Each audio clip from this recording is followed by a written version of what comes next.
សូមជម្រាបសួរដល់បងប្អូនទាំងអស់គ្នាសង្ឃឹមថាបងប្អូនទាំងអស់គ្នាសុខសប្បាយមិនថាផ្លូវកាយហើយនិងផ្លូវចិត្តទេ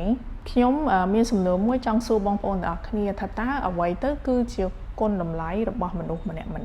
កាលពីប្រហែលវីដេអូមុនខ្ញុំចែករំលែកអំពីតម្លៃរបស់មនុស្សម្នាក់ៗដោយផ្អែកទៅលើសភៅមួយដែលខ្ញុំបានអានរួមជាមួយនឹងបទពិសោធន៍ដែលខ្ញុំមានយើងនិយាយអំពី human capital បានន័យថាធនធានរបស់មនុស្ស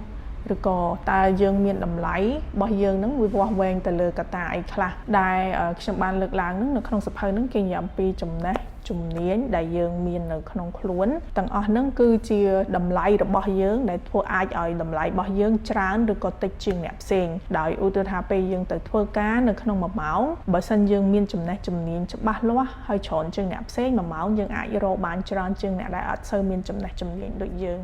នឹងគឺជាតម្លៃដែលយើងមាននៅក្នុងខ្លួនដែលគេហៅថា human capital ចុះថាតើអ្វីទៅគឺជា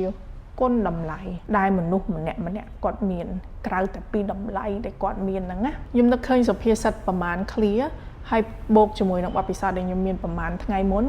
វាជាសក្ខីកម្មប្រាប់ខ្ញុំបន្ថែមទៀតថាសុភាសិតហ្នឹងវាពិតមែនដែលមូលហេតុដូនតាយើងគាត់លើកសុភាសិតហ្នឹងមកយកមកបង្រៀនយើងហើយយើងគួរតែរស់នៅហើយគោរពប្រតិបត្តិតាមសុភាសិតនោះជីវិតរបស់យើងនឹងល្អប្រសើរឡើងហើយនោះជីវិតរបស់យើងនឹងមានគុណតម្លៃបន្ថែមទៀត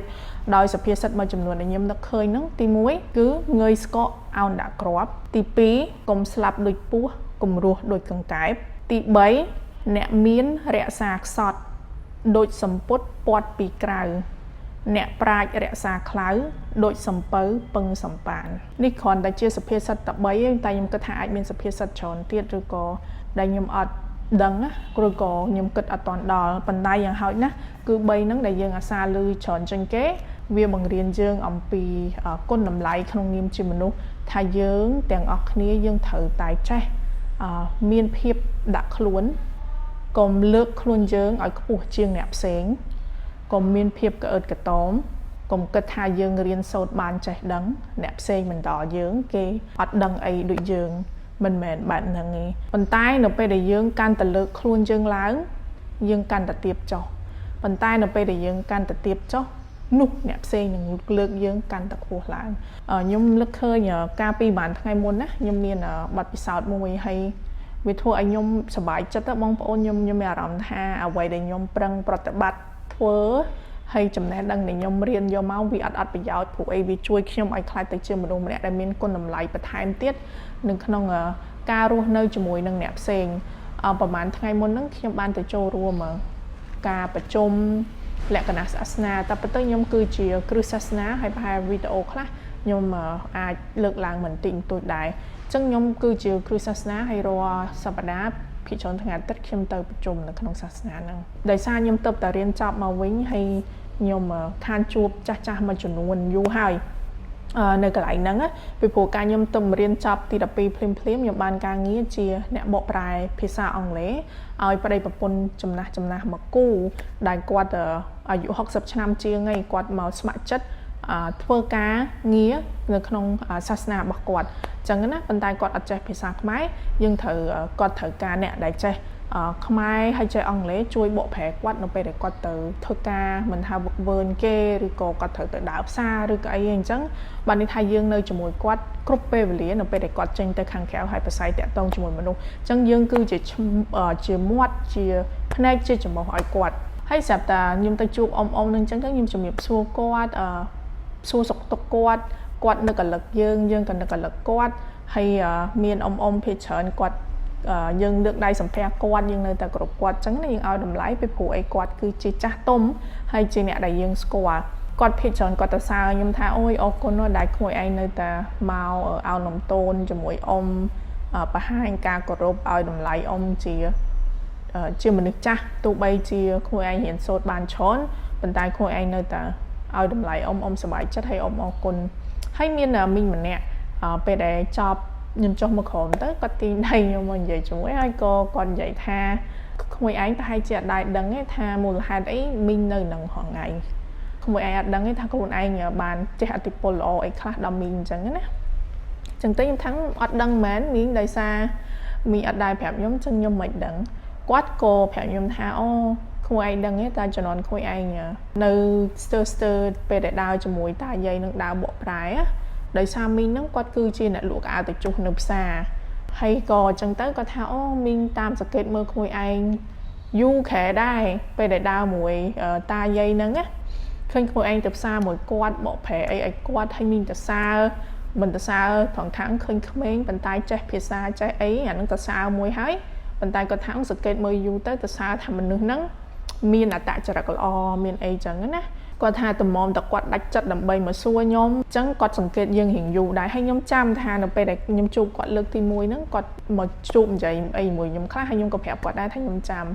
chẳng cô quạt phẹp tha đời xa tai tại cho là o ca chạy cột bọc mùi ai nữa tụi bay mùi ai miền trần này đắng tai mùi ai ao tầm lại miếng khoản tay chia mình được thò mà đa lụa ao chụp nơi tam sai chẳng á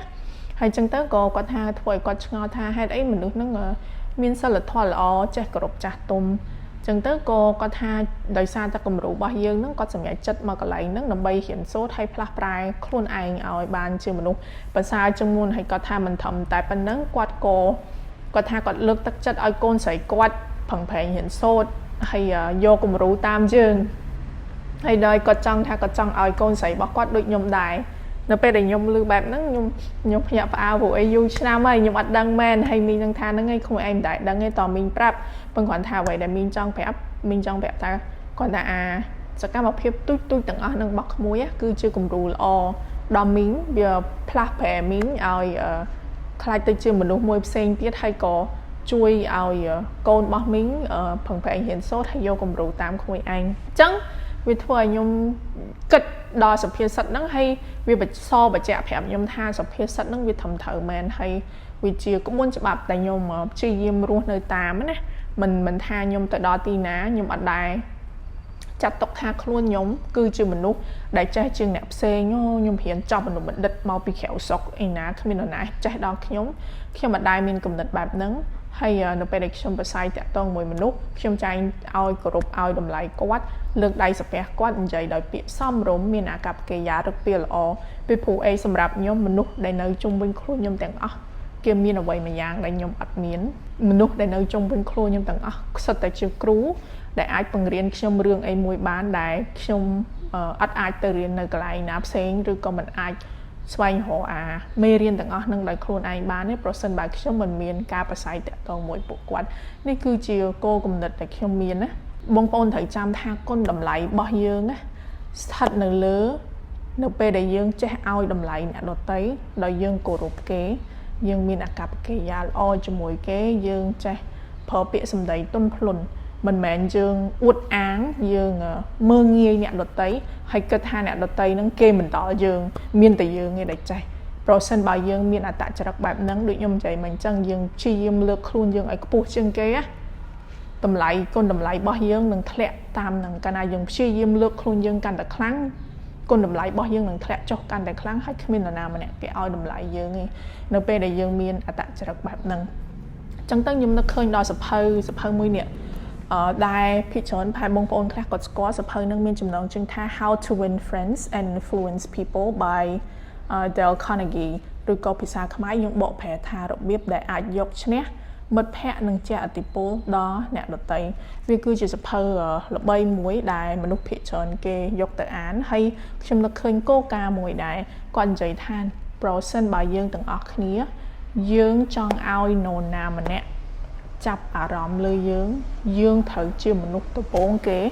đại tư chập rõm kê sấn đau xuất chất tranh bị chất ở miền lẹ cùng nuôi mền dương trong ban chấm nạp rõm nẹp sen dương sầm đại dương ấy từ thua chỉ chập rõm kế bẹp nâng cư dương ở ban poly hay nè để dương tơ bờ sải tẹt tông cho mối kệ đằng kê nâng miền ở rõm mà đằng mong than nè nâng bao tẹt tông kê trong square kê nâng để xa kê trong square tranh bị chất rư cô còn tại chỉ ca sầm đại vì chỉ cô ca mới được qua phép than được bây để dương thua bẹp nâng dương nâng thua ấy nè đầu tay chắp ở rõm dương để xa tay dương bằng hai ca chập ở rõm từ kê muốn dương ao đầm lại từ kê muốn chẳng vì đôi khi tẹt tông định năng sụp hiện sạch để nhung ban lực lang mình chẳng á chẳng cả na dương cha miên ca đã luôn dương mình mơ nghi nè đợt tây dương can tại cô dương can tại ao nằm tôn hay ao đầm lại nè đợt tây nu អ្នកដតីនឹងកាន់តែឲ្យតម្លៃយើងដូចគ្នាហើយរំពេចនោះហើយដែលយើងមានគុណតម្លៃជាមនុស្សប៉ុន្តែនៅពេលដែលយើងមើងងាយគេយើងគិតថាគេមិនដល់យើងណារំពេចនោះគុណតម្លៃរបស់យើងត្រូវបានហោះចេញពីខ្លួនយើងទៅហើយគ្មាននរណាគេឲ្យតម្លៃយើងទេកុំគិតថាមានតែយើងដែលចេះអ្នកផ្សេងគេចេះអត់ដល់យើងណាកាលណាយើងមានអាគំនិតហ្នឹងយើងចោលឲ្យបងប្អូនយើងបាត់ជំនាញមួយដែលគេហៅថាជំនាញរស់នៅជាមួយនឹងអ្នកផ្សេងហើយពេលដែលយើងគិតថាយើងចេះជាងគេគ្មានណាស្ដីបដៅយើងបានគុណតម្លៃរបស់យើងជាមនុស្សនឹងដឹងទៅដល់បាត់ណាបាត់ហើយដូចនៅក្នុងនេះដែរនិយាយថាបើសិនជាអ្នកប្រាជ្ញអ្នកចេះមែនណាគេអត់ដែរទៅបង្ហាញខ្លួនឬក៏តាំងខ្លួនថាគេចេះជាងអ្នកផ្សេងទេដូចមានអ្នកប្រាជ្ញទស្សនវិជ្ជាមួយរោគអារីស្តូតគាត់បាននិយាយថាគាត់រៀនកាន់តែចេះគាត់កាន់តែល្ងងអញ្ចឹងបានន័យថាមិនបានន័យថាបើសិនជាយើងកាន់តែចេះមែនយើងត្រូវបិទមាត់យើងហើយស្ដាប់គេឲ្យបានច្រើន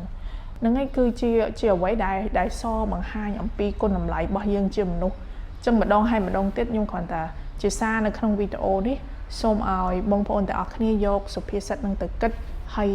គិតមកវិញថាតើគុណតម្លៃរបស់យើងនៅកន្លែងណាវាបានប្រយោជន៍អីនៅពេលដែលយើងទាំងអស់គ្នាយើងអត់ចេះឲ្យតម្លៃអ្នកផ្សេងហើយយើងលើកខ្លួនយើងឡើងជាងអ្នកផ្សេងព្រោះវាអត់មានប្រយោជន៍អីសោះហើយអញ្ចឹងបើសិនចង់ឲ្យមនុស្សនៅជុំវិញខ្លួនយើងចូលចិត្តយើងរាប់អានយើងត្រូវតែចេះប្រទាបខ្លួនចេះដាក់ខ្លួនមិនសម្ញែងខ្លួនហើយមិនអួតអាងគិតថាគេចេះមិនដល់យើងឬក៏គេមានមិនដល់យើងដូចគ្នាអញ្ចឹងអ្នកដឹកនាំនៅពេលណាយើងកាន់តែខ្ពស់ទំនួលខុសត្រូវរបស់យើងកាន់តែច្រើនកាលណាយើងជាអ្នកដឹកនាំគេយើងកាន់តែខ្ពស់យើងត្រូវតែអោនលំទោនហើយចេះឲ្យតម្លៃអ្នកក្រោមកាន់តែច្រើននេះគឺជាសាររបស់ខ្ញុំពីព្រោះអីចាំថាបងប្អូនទាំងអស់គ្នាកុំឲ្យយើងទាំងអស់គ្នាយើងស្លាប់ដូចពស់យើងរស់ដូចកង្កែបដែលស្លាប់ទៅគ្មានណាគេមក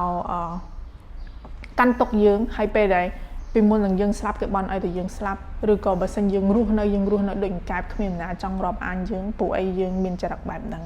ចឹងហើយកុំបន្ទោសអ្នកផ្សេងប៉ុន្តែមើលមកខ្លួនយើងវិញនៅពេលដែលអត់មានណាអ្នកម្នាក់គេឲ្យតម្លៃយើងឬក៏គេអត់ចាប់អារម្មណ៍យើងសួរថាយើងបានធ្វើអីខ្លះហើយដើម្បីឲ្យអ្នកដទៃស័ក្តិសមនឹងយក